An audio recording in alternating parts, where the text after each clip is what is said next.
Hello, Chiquis!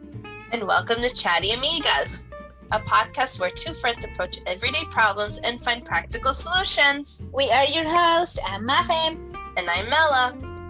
I don't know about you, Chiqui.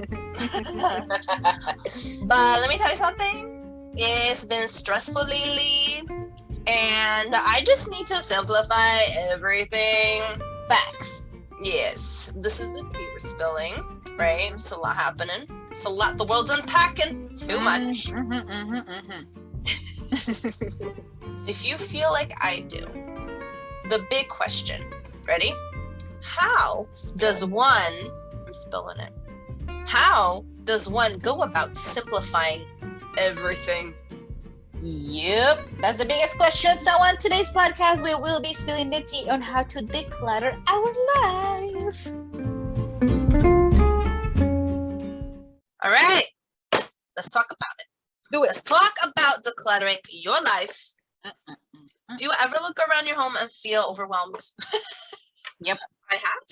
Always. How about when you're on your phone? Do you feel overwhelmed with your phone? Sometimes. Or like a lot of apps, the social media influencers you don't like, or people you don't even like sometimes people you know, like Unfollow. So I think we've all been in that, and there are ways to help declutter our lives in a way that makes us feel healthy, better, not so stressed. So we're going to be breaking down and spilling the tea on why decluttering your life is beneficial. And there are a lot of benefits that come along with decluttering your life. Not only like your own house and your own personal space, but like you said, like phone and a lot of other stuff we're gonna get into. So once we clear all that stuff out, all of that that's weighing you down, you have more room to think. And that I absolutely agree. It's gonna help the way you think. It's gonna help your stress. It's gonna help you be more focused. It's gonna help you have like a newfound sense of energy and inspiration. There's less to clean and maintain, and you can enjoy your space, especially if you if you feel like you've been hoarding things. Yes. And it'll help you be more mindful of your spending. So at the end, you'll have more money saved, and you can pay off that debt, or save money for rainy day, or save money just to do financial goals, anything you want to do, right? So we're going to now discuss how to do that. But before we do that, I think that one big way, like obvious way to simplify one's life or declutter it is literally moving. If someone has the possibilities or the flexibility of doing that. A lot of people prefer to go from a bigger home to a smaller home. So with that in thought and in mind, because sometimes people automatically are like, okay, I'm just going to move. But it can sometimes be more problematic than helpful. So we're going to jump into tea time, I feel is the best thing to do right now. Do you think so? Yes, let us do tea time. So tea time is when we answer one question that has been submitted to us by one of our listeners. And today's question has been sent to us by Jesselyn. Thank you so much, Jesselyn. Thank you, Jess. Thank you, Jess. Thank you. So her question has a couple questions to it, and we're going to go one by one. We also decided to answer it with the perspective. What is the word I was trying? Perspective. Oh. Okay. Yes. The perspective of a single person and perspective of a married person, because I do think this is going to help determine or help someone also make that decision. At the end of the day, you have the choice and the beauty of making your own choice. We're just here as two friends giving our opinions. You don't have to agree with it. It's 1,000,000% okay. So facts. Yes. So go ahead, give your opinion.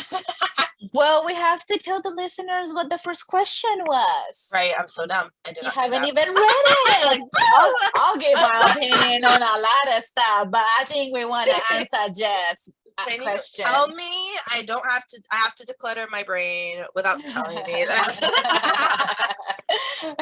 Right. Okay. So first part, What are the pros and cons of staying in a very small apartment or home? And would you say it's worth it overall? So we're going to first focus on the pros and cons part, and then we'll answer, I guess, at the end. Yeah. I think Okay, so. go ahead. So as with the perspective of a single person, Mafe, what are the pros and cons? So so from the perspective of a single person, I have very few cons. Honestly, because it's just me, and I do live in a very small apartment. I think this apartment, just so the listeners that don't know where I live have a little bit of a understanding, it's less than 500 square feet. So for listeners that know, and like the construction peeps out there and the guys that do stuff, they're gonna be like, oh my God, how she do that? So pros, again, from a single person, it feels very cozy. It is easier to clean. Like I take less time cleaning it because it's just little. So it's very easy to sweep, to mop, to dust, because I don't have a lot of stuff around anyways. Another pro is there's less chance for me to have too many things. So there's less chance to have a lot of clutter. So it helps me because I live in a small apartment. I don't have the flexibility or the luxury, I guess I should say, to be buying all kinds of furniture or decorations or all kinds of stuff just because it's a small apartment.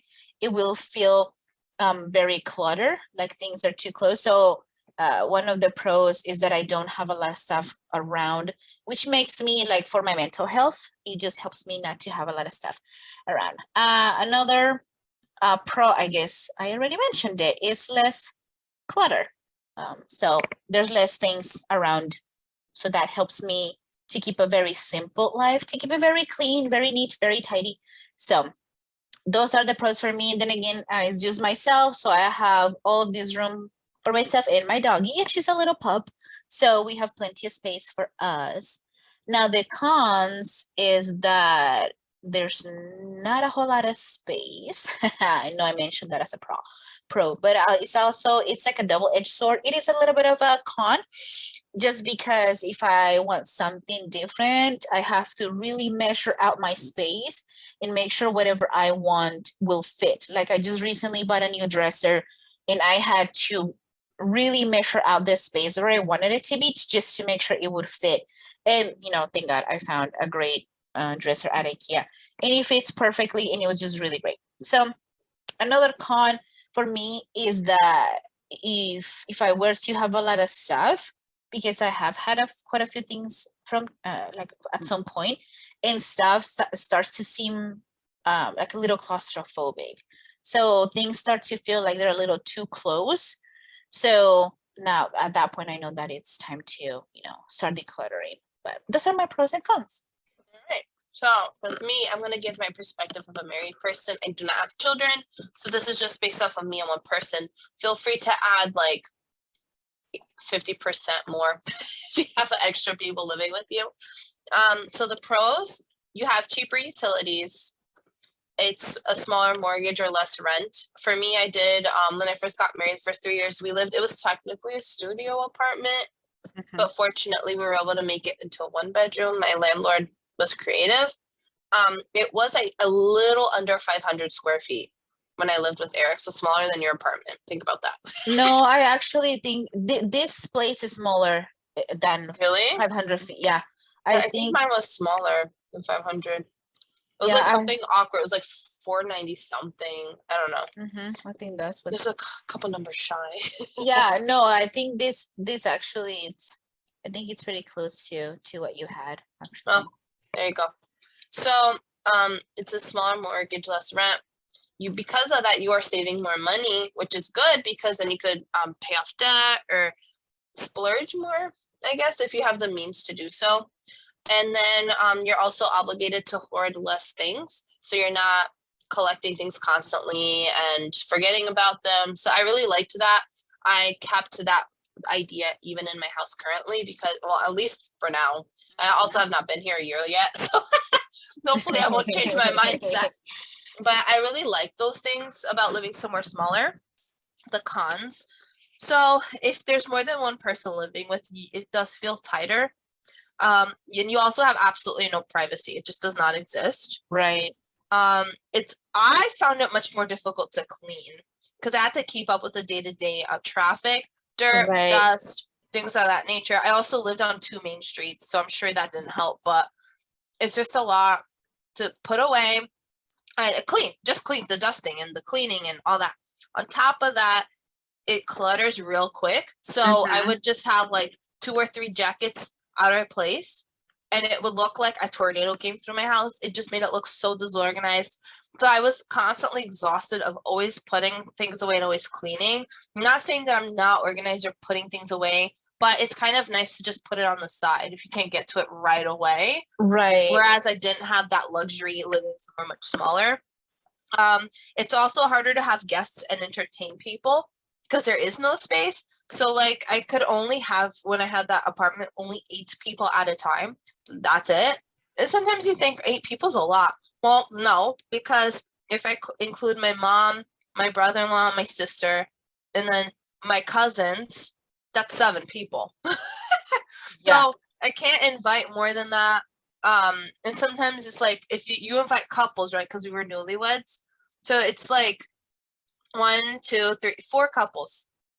It's not a huge group. It's not the tiniest group, but sometimes you want a little more and you can't. And then I also had storage problems. So that would be really frustrating for me. I love to buy double of everything, sometimes triple of everything. Sorry, I have something to ask. I know listeners can't see me.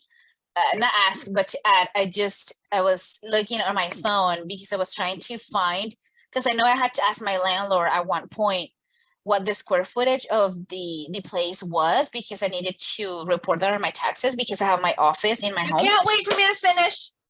I'm sorry. Okay, good. So rude. I'm kidding. And then last but not least, storage. I had a hard time with storage because I love to buy double of everything, double soaps, double shampoos, because I run out and I don't like being like, oh, my hair is half washed, you know? So I did not have that luxury because I had no storage. Okay, so due to taxes, you need to find out your square footage, and it is. Sorry, I didn't know you were almost done. I'm sorry, I interrupted. Okay. The square footage on my apartment is actually 300 feet. So mine was a little bigger than yours for sure. So it's a small place. It's a small studio, like Mila said, but I actually do have like a wall that divides the kitchen and the living and the my bedroom. But you know, it's got a little entryway, but there's no door. But it's 300 square feet. So it's just there's pros and cons. Thank you for the clarification. So now the question is, would you say it's worth it overall for you as a single person? Do you think it's worth it overall? Yes, for me as a single person, it absolutely is, because again, like you were talking about cleaning, and you had to clean like foot traffic and stuff, and your husband, you know, he comes in and out, he works in, you know, outside the construction field. Yeah, exactly. That was fun. And it's and for me, it's just me, and I most of the days I work from home, so it's totally worth it because it's just me and my doggy, and there's plenty of space for us. So yeah, so for me it was not worth it. I definitely would recommend larger space because it was just too much foot traffic. We lived on busy road, which brought in garbage, I guess, like dust wise, and it was an older house. It was urban America where I was living. And then we have weather changes, so like wet, a lot of wet. Sometimes I have to clean up right away. I had a pet bird, which seems like nothing, but in a small space, it creates something. I just don't know. I think it's worth sometimes investing in something bigger if you can afford it, but that's just my perspective. Yeah, because for me, like you said, it was a lot cheaper, and as a single person, it's just plenty of space and a lot cheaper. So it is worth it. You know. So last part of the question: what do you do to make it work for you? So for me, I have, I think you talked a little bit about this, but I have designated areas for everything. So my office is in a little, you know, corner, and everything office related goes on my desk, or, you know, I have some boards like on the wall and stuff gets pinned in there, you know. I have drawers and like some kind of like office drawers, where I put stuff in and such, and all my, you know, I have a closet. Thankfully, I do have a little storage area. It's not little, I do have a storage area. So I am able to switch like summer clothes and winter clothes because it is a very small closet. So I just do that. I switch winter clothes and summer clothes. So that helps out with the closet space. And for the kitchen and like entryway and stuff, I have a little area where I put my shoes when I come in. So I am not bringing in like dirt or other stuff from outside. So it helps keep it a little cleaner. And I kitchen did that area. too. Did Yeah. nothing for me. No shoes in the house. Yeah. It did nothing. Yeah, for me it does help because again it's just me. Yeah. So that's what I do. I try to keep stuff like inside, like the night dressers or like the drawers. I try to keep stuff stored away so it seems less cluttered. So for me, what I did to make it work for me was before I got anything, like I said, I was newlyweds. I didn't really have established furniture, things of that nature. If you have this luxury, even if you don't, I recommend go to Ikea, not to shop, but to look at their floor Yeah. examples, I guess. Their exhibits. displays. Yes. It's a museum. IKEA feels like a museum to me. I love it. Does it? Oh Lord. It's a floor displays. Yes. So why IKEA is Swedish, right? So in Europe, the space is very small, which is, it's like this in New York too, in the New York area. I'm assuming other parts of America has a space issue too. So IKEA, because it is catered to European lifestyle, I guess to a degree, they make smaller furniture and smaller things for smaller apartments, which makes it ideal for if you live in a smaller apartment. So because I had a lot of the IKEA floor plans of the tinier apartments was the same size of mine. So I would go in and I would okay. And I wouldn't necessarily buy everything I saw because that's, even though IKEA is inexpensive, it can be expensive. So I would just take the general idea and work with it. I did buy their couches and stuff, and I kind of like the fact that it was already in boxes you had to put together because I couldn't fit all that furniture if it was set up into my apartment. I didn't have the space to move it in, move it about. Yes. So that was cool. I also hung everything and anything on my walls. And then because if it's in the air, you can walk. Right. Make everything levitate. It's fine. And then another thing I did was I believe everything has its home. So I made sure everything would stay there. And sometimes it's annoying because you don't feel like you feel like throwing it in that cabinet. But then you're going to take 3 times more time trying to organize that. So I would just put it back in its home. Even if it took me that extra 5 seconds, I just did it anyway. And last but not least, I used a lot of layering of baskets. So, for example, toiletries, I would have my basket of my hair dryer, straightener, etc. And then on top of it, my basket of daily face things. And on top of that, sometimes a basket of toilet paper or whatever. So if I basket things on top of one another, I did have more room in height than in width. I worked with that, and it definitely helped me. So it's something I highly recommend. So, yes. Yeah, I hope that these answer your question. Jess, I know you've lived in a tiny apartment, so I hope that you were able to relate to a lot of the stuff that we said. So that wraps up the tea time portion for today. If you would like to have one of your questions featured on one of our upcoming episodes, please go on our website and fill out the portion under tea time, DM us, or send us a message under tea time on Spotify if you're listening on Spotify. So now we're going to discuss 6 steps to decluttering your life. The first one, identify the why. Why do you want to? I feel this is very important mentally to understand why you do things. This is definitely a big reason why. So see what it is. Is it save money? Do you want to live a certain lifestyle where decluttering your life will help you? Do you want to have the freedom to do more things you love?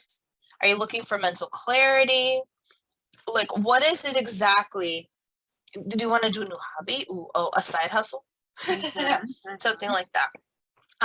So what you should do is take a moment to maybe journal about it. If not journal, ponder why, and set the niche, I guess, as to why you want to declutter it.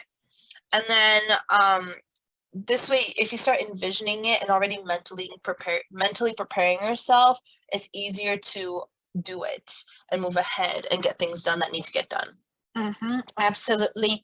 Number 2 is to set some ground rules, because decluttering your life can be difficult because you're gonna have to face everything you have. You have to see everything you own and decide what you need to do with it.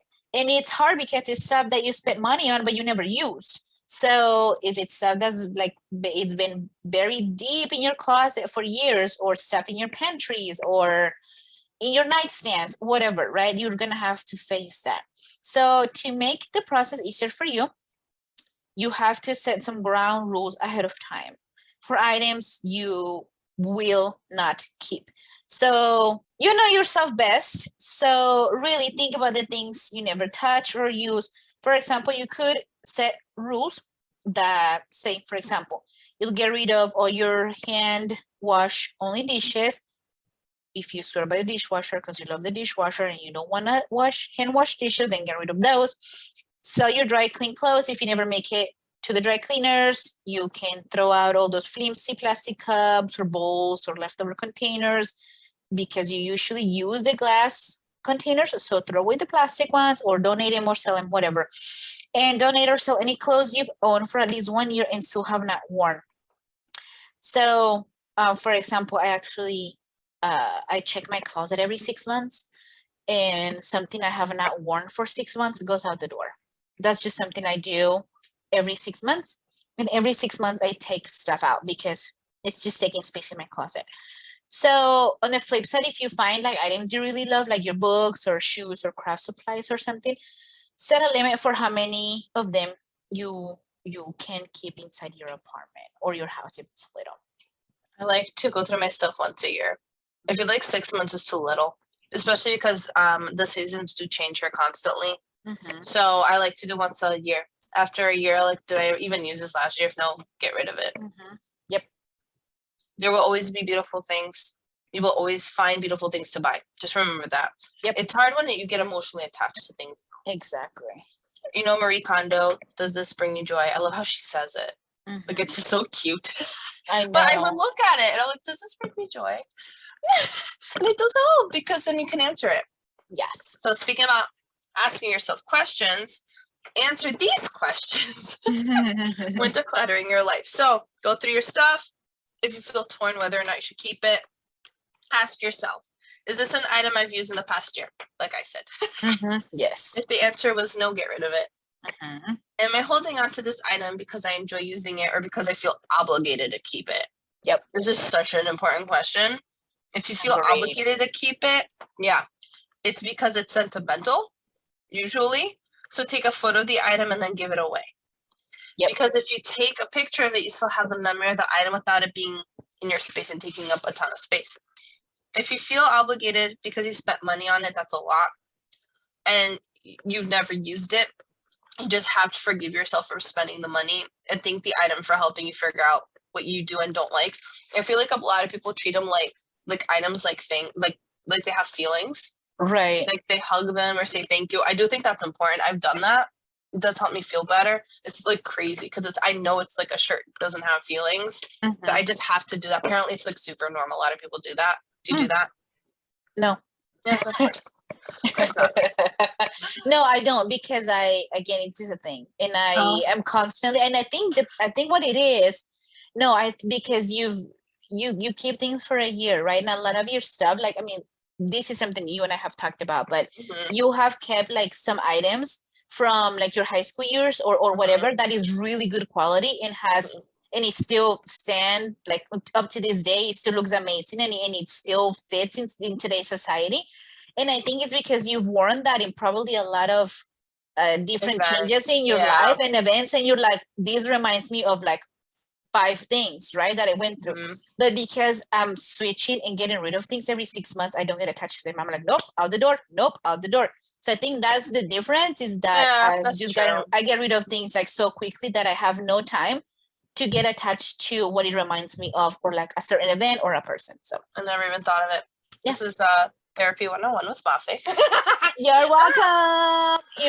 For the listeners that don't know me, I did wanted to go into psychology. I'm not saying I am a psychologist, but I'm You're really not. interested We're in not stuff like that. psychologists. We're just friends. The No, beauty of that's life is you get to choose what you want to do. Let's just throw that out there. that's what I'm saying. That's what I'm saying. I'm not a psychologist, but all this stuff like really interests me, and I think that's just part of it. But Yeah. anyways, proceed. I have a jacket that I still use to this day. I wore it last week, actually. My mom got it for me when I was 7. Yep. I still wear it. Mm-hmm, I'm older than 27, so think about that for a second. mm-hmm, mm-hmm. Yep. It's some great quality. I still It's use good it. quality and it fits and it looks great. I take care of my things. I don't know. Exactly. Yeah. So, yes. So forgive yourself if you feel obligated to keep it because you spend the money, and think the item. And also, if you feel compelled to do that, and just don't do it again. Just don't buy the same thing again. Like take it as a learning lesson. Exactly. So does this person I'm following on social media? So this is like, now it's not physically cleaning things up. This is actual. Oh my God. There's the obligation. They didn't bring it up in this article, but I'm thinking about it. When I read, do you feel obligated to keep it if it's a gift you hate? Oh yeah, but it's because the person that gave it to you. Yeah. Yep. What do you do at that point? I don't know. Oh, I know. I just can't talk about it. I can't because I don't want to get in trouble. No, I've actually, you know what? I am very different in that sense that I will love whatever you give me because I am that sentimental person. Yeah, no, you would think you grow out of that real quick. I keep stuff that people have given me, even if it's not my taste, just because of who gave it to me, because that means that much to me, that they thought about me and they gave me something. Thanks for making me be a jerk now. No, I'm kidding. No, we're also different. We're also different. No, for me, it's I don't know what's going on as of lately, but I'm gonna spill the tea. I'm gonna sound like a horrible friend. I don't care. If you love me, it is what it is. Spill it. So people, as of lately, have me giving me gifts I genuinely dislike. Genuine. Like, this is the most disgusting thing I've ever seen in my life. Like, kind of ugly. I don't know what's going on. I think the stress from life is just getting me. Perhaps.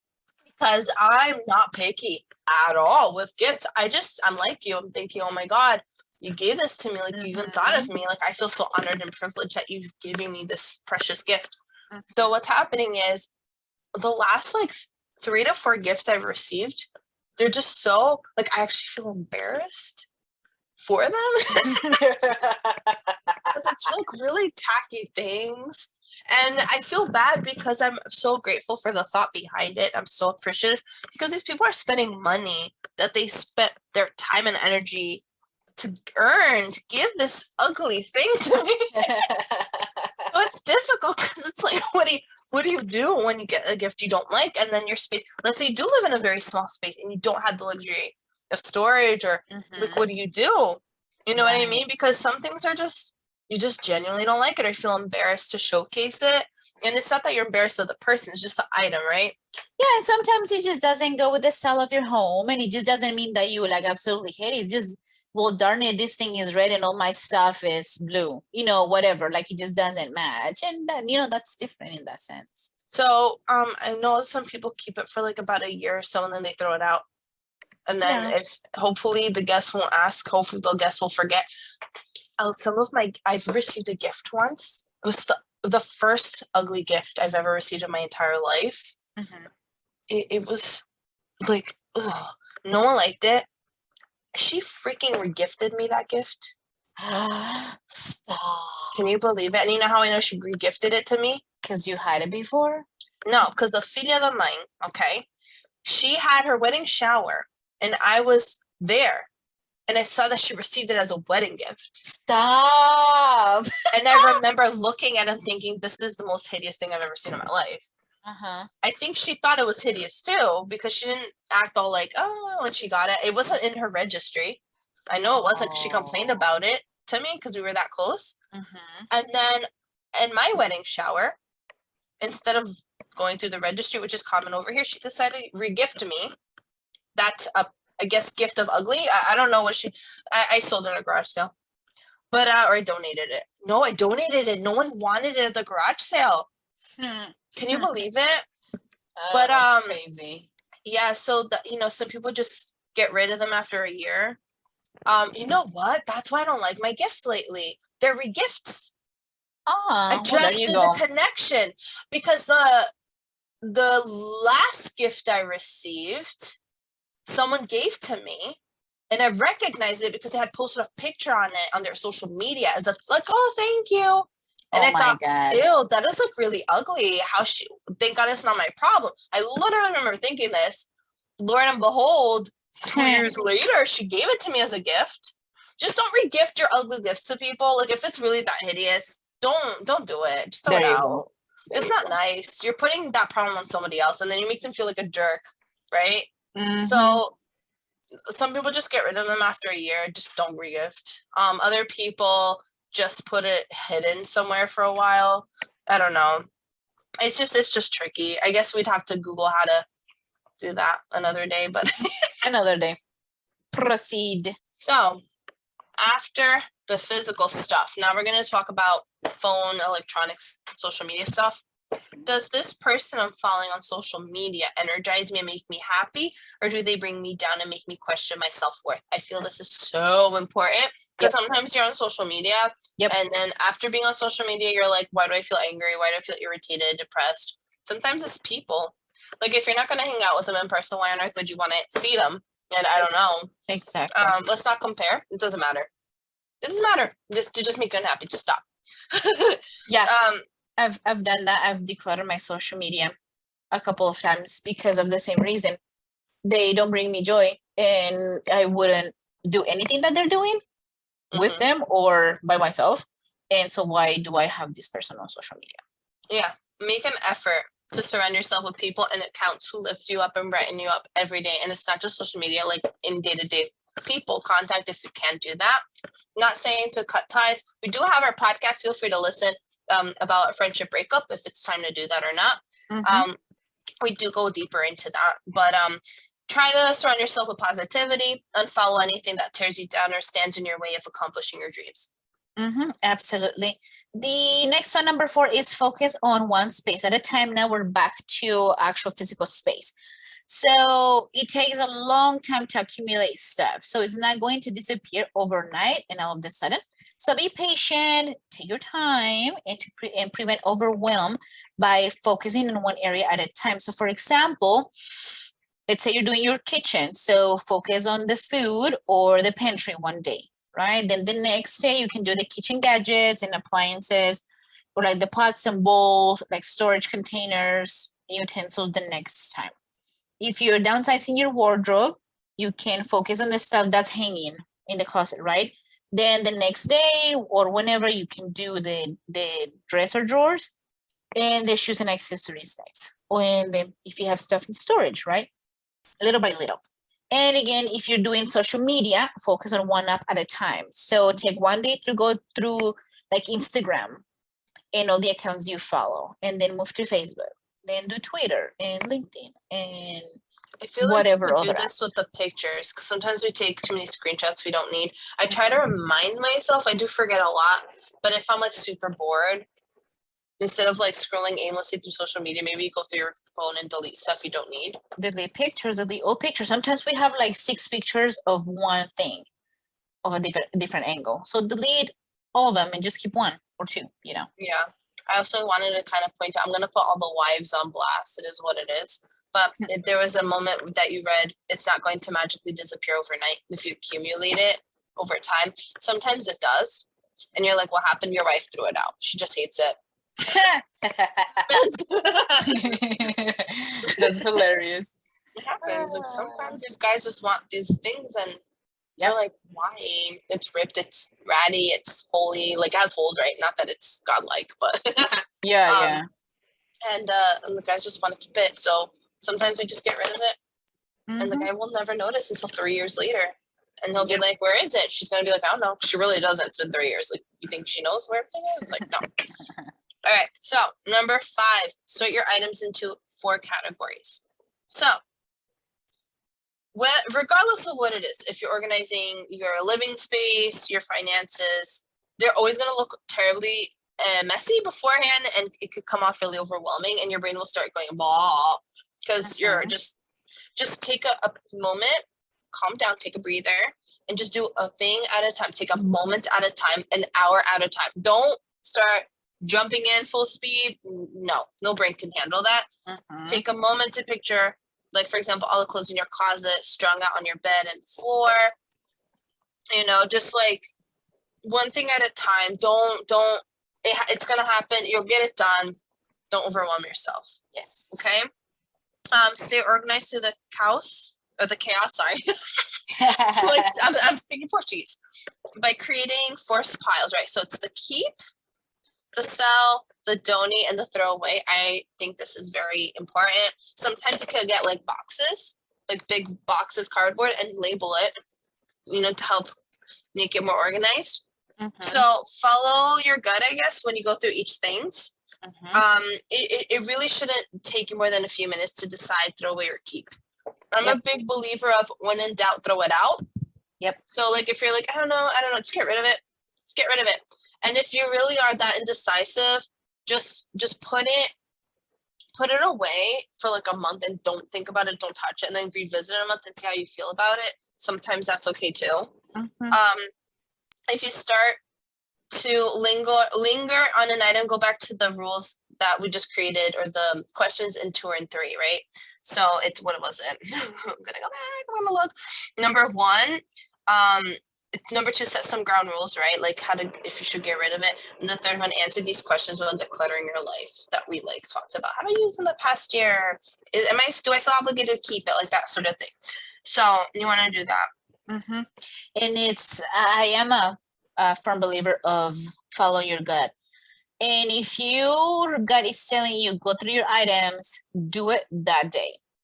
And I do that all the time. Sometimes I'm getting to go to bed. I'm like, nope, I got to go through my stuff right now. And I do. And sometimes it's just like my shirts or my pants or something, just very small.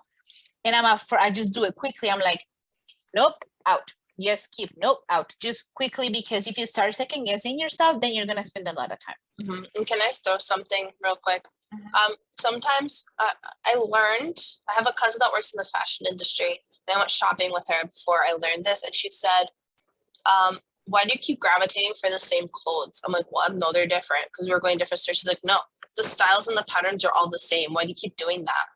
And then I was like, whoa, like it just like, I felt like my blinders got removed. And she says people have a tendency for going for the same item all the time. And she's not wrong. So sometimes you look at your closet, you're like, gosh, I have nothing to wear. But you have like 40 items. How do you literally have nothing to wear? It's because technically you really only have 3. Because they look the same. You just bought 40 of them. So when you go through this decluttering thing, I love to look at it and be like, do I have the same thing already? And if you have 5 of the same shirts, with the same color, same style, whatever, lay them out and just keep 1, maybe 2. And that's it. Get rid of the rest. Like, you don't need them. Don't feel bad. Say goodbye to them. Thank them for being around and just get rid of it. Don't need it. Sell it. And try to keep the one that's like fits you the nicest, that you like to use the most. Sorry, I just like hit my mic. Maybe that's the better material, or you put more money in. And I promise you're not going to miss the other 3. You're just not. And you're going to find that you have more things to wear, and you're not going to be like taking double the time anymore getting ready. It really will make it fast. I promise you. And double the space too. Yes. That's very true. That's a good one. That's a good way to think about it and to see them. Very nice. Thank you for spilling the tea on that. So number 6 was to set goals to hold yourself accountable. We've all heard that saying, a goal without a plan is just a wish. So that is true for decluttering your life. So hold yourself accountable by setting smart goals. So when you're doing that, so it helps you finish a specific task. So there is a couple like smart examples. So the first one smart goal for decluttering your house. For example, I'll have my kitchen completely decluttered by Monday. I'll accomplish this goal by decluttering my fridge, freezer, and pantry on Friday, my appliances and gadgets on Saturday, my kitchenware on Sunday, and I'll donate everything I don't want to keep after work on Monday. So now you have everything laid out, And you can even do little check marks when you do that. I love a good list and I love to check them off or scratch them off. So that is a really good goal. Mm-hmm. And then you could also take the same idea for decluttering your finances. So you could think like, okay, next Saturday, I'm going to set aside 2 hours to make all my bills automatic, set that up. I'll also set up a budget and connect all my accounts. I can track everything in one place. And then Sunday, get around to that, 401ks that you have or IRAs that are old and roll them over to the new one. These are financial responsibility is a big thing. We don't want to be like, oh, I'll do it on the next rainy day or snowy day or lazy day. No, because you know what's going to happen? You're going to want to be lazy. You're not going to want to do that, So just get it done. You don't have to do everything in 1 month. You don't have to declutter your house and your finances in 1 month. Just do it little by little, but actually just get to it and space it out so you're not overwhelmed. If you space it out, it won't feel so terrifying or daunting or overwhelming because you're spacing it out. Exactly.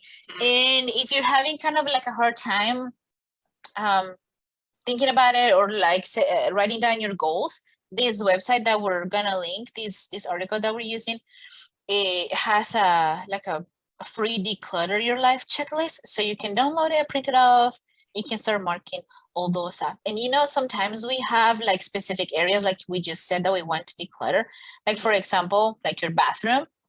And we're gonna list a link down below, and it's doablesimplicity.com. And it's or the owner of the blog is Jess, and Jess is she's a really good friend of ours, and she's got really great stuff on her blog about how to simplify and live a minimalistic life. And she's got a great article about how do I declutter and organize my bathroom. Yeah, and she also small ones. Yeah, and she also has some really great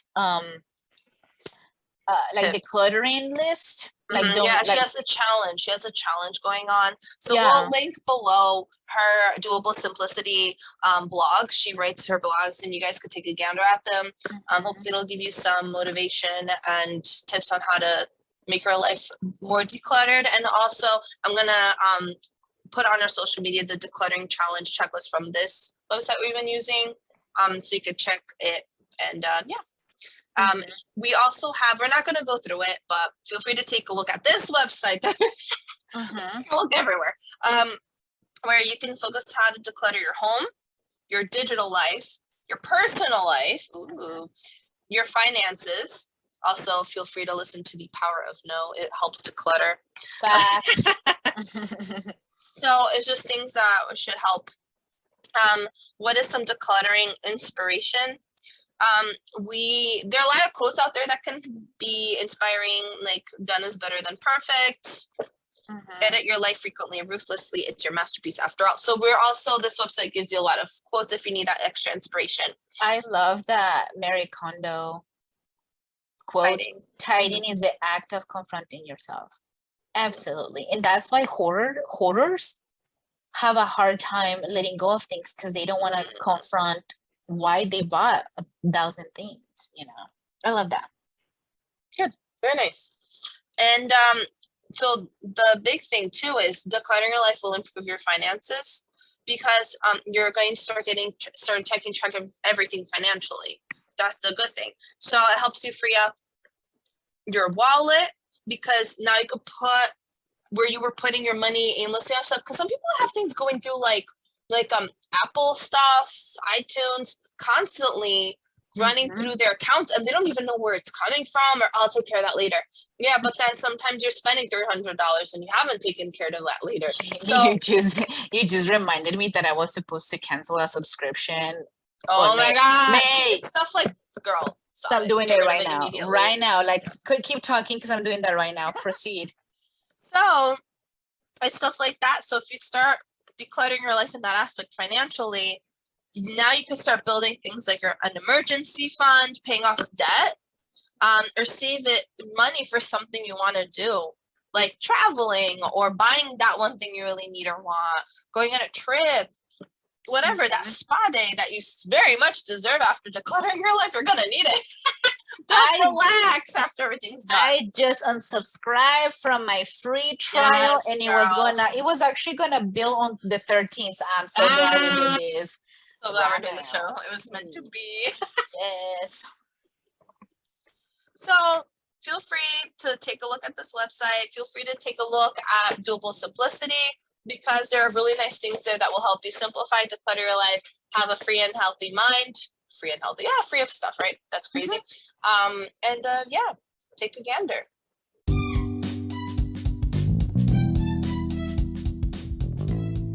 That is it for our podcast today. Thank you so much for listening. We sincerely hope you liked it.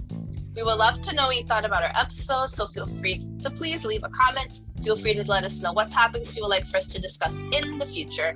Please subscribe, give us a like, a follow, and or a 5-star rating on like Spotify and Apple Podcasts and wherever you listen to your podcast. It will help us out a lot, please. If you want to hear more episodes like this one, please follow us on every social media platforms at Chatty Amigas. Thank you so much for listening, Chiquis. We will be back every Tuesday with the tea.